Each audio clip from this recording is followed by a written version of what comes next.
Alo. İyi günler. Ben 40 yıldır bu sektördeyim. Yıllardır yani biz Mardin olarak bunu çekiyoruz. Mardin kapasitesi az olduğu için, yolcu kapasitesi az olduğu için, yani bir de şirketler çok olduğu için kış sezonunda yolcu düşüyor. Dolayısıyla fiyatlar da düşüyor. Bu yıl yani acayip bir düşme oldu fiyatlarda. 1600 liradan 850 liraya kadar düştü. Ama önümüzdeki günlerde bayram yakındır. Biz yine eski fiyatımıza döneceğiz. 1600 liraya döneceğiz. Muhtemelen öyle olacak. Yani gündemde odur ama şu anda konuşuyorlar. 1600, 1700, 1800 arası bir şey olacak. Ve bu yaz boyu devam edecek. Ta kış sezonuna kadar yine aynı geri döneceğiz. Artışların sebebi yani görüyoruz biz ekonomik durumlar, mazot konusu, bir de genel olarak ekonomik durumlar. Her yıl öyle oluyor. Her yıl öyle oluyor. Şimdi vatandaşlar tabii itiraz ediyor. Sadece bu sektöre değil. Genelde itiraz ediyor. Yani Türkiye'nin durumu şu anda bellidir. Bir aile, 4 kişilik bir aile diyelim. 4 kişilik bir aile gidiş geliş yani 30 bin liradan aşağı kurtarmaz. Bayramlarda yoğunluk oluyor. Bayramlarda çok yoğunluk oluyor. Şimdi bunun karşı tarafını da düşünelim biz. Mardin'den gidiş ve Mardin'den dönüş. Bir de şöyle oluyor. Şu anda dönüşler yoğunluktadır, dönüşler. Gidişler yani az miktardadır, o kadar yoğun değildir. Bayram bittikten sonra gidişler yoğun olur, dönüşler yine Mardin'e. Yani şimdi fiyatlara göre uçaklarda bazen indirimler oluyor. Uçakları tercih ediyorlar. Yani çoğunlukta uçaklarda yer bulunmuyor. Otobüslere yöneliyorlar. Öyle gidiyorlar. Şimdi bizim rayicimiz, normal rayicimiz 1600 liradır. Bir yıl önce aldığımız rayicdir. Şu anda mevcuttur, duruyor o. Evet.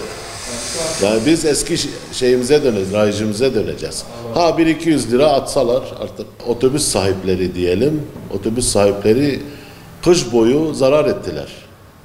Ha, biraz onlar da kendilerine gelmeleri gerek. Şimdi normalinde bizim Ramazan geliyor, halk tarafından diyorlar ki zam yapılacak. Hayır, öyle zam yok bizde.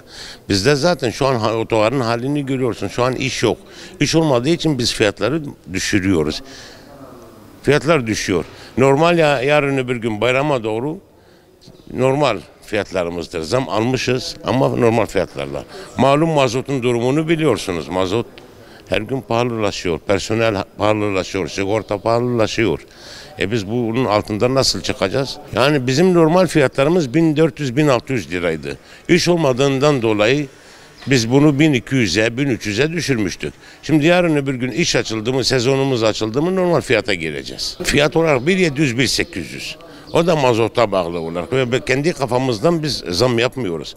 Ulaştırmadan aldığımız fiyatlar doğrultusunda zam yapıyoruz. Ya 4 kişilik bir aile gidip gelmesi 5-6 milyarı bulur yani. Evet. Kişi başı 1700-1800. Bunun yemek bedeli vardır, yemek şeyi vardır bayağı yani. Bizim Mardin'de bu Doğu Anadolu bölgelerimizde bizim bayramdan önce bir yoğunluk olmaz. Bayramdan sonra yoğunluk başlıyor bizde. Şu an yani eğer imkanınız varsa bu otogarı bir gösterin, bakın bizde yoğunluk yok. Ek seferler tabii ki düzelteceğiz. Ek seferleri düzelteceğiz ki millet mağdur olmasın diye.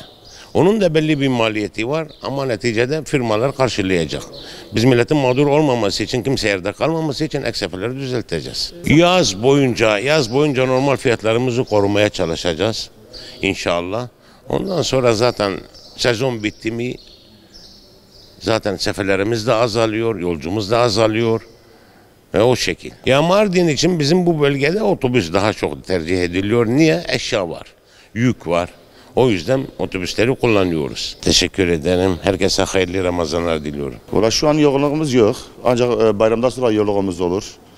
Şu an sinek avlıyoruz otogata. Gördüğün gibi bomboş. Yani Sancı'dan başka hiçbir kimse yok. Her yıl Mardin'de öyle. Bir yoğunluğumuz yok. Bizim Batı gibi git gel bayramdan önce ve sonra öyle bir yoğunluğumuz yok. Her zaman öyle. Yani sadece bir sezonumuz 3 ay kalmış. 3 ay sadece 3 ay çalışabiliyor. Ondan sonra bomboş gördüğünüz gibi. Yazhane yoğunluk sezonu 2 ay sonra başlar. İşte Mayıs, Haziran, Temmuz o ay 2-3 ay yani. Bayramdan sadece gelişler var. Batıdan doğuya gelen gelişler var. Ondan sonra işte bir gidiş bayramdan sonra var. Başka yok. Şu an fiyatlar 1000-1200 arası. Bayramda normal uğraşanların verdiği fiyat şu anda da 1800, 1900, 1700 o civar yani. Sadece millet tatile gidip geldiği için bir tatilimiz var. O da 3-500 lira fazla sürmez yani. Ondan sonra gene iş düşer ancak 2-3 ay sonra biraz sezonumuz başlar. Ondan sonra krize girer. Şu anda araba gidip geliyor. İnan ki 50-60 bin lira belki zarar ediyor. Şu an zarar yani. Bayramdan dolayı bayramda gene orada dolu geliyor, buradan gene boş geliyor. Birbirini yıkamıyor yani. Şu an zarar. Bu sektörde şu anda zarar ediyoruz. Ek sefer olsa bile gene gidiş var, dönüş yok. Şimdi geliş var, dönüş yok. Bir tarafta dolu gitse, bir tarafta boş gelse gene zarar. 1800 zaten normal ulaştırmanın şu anda bize verdiği fiyat şu. Bakma biz kendi aramızda yolcu yok diye rekabet yapıyoruz. Uçakla rekabet yapıyoruz yani kısacası. Fiyat indiriyoruz, başka bir şey değil.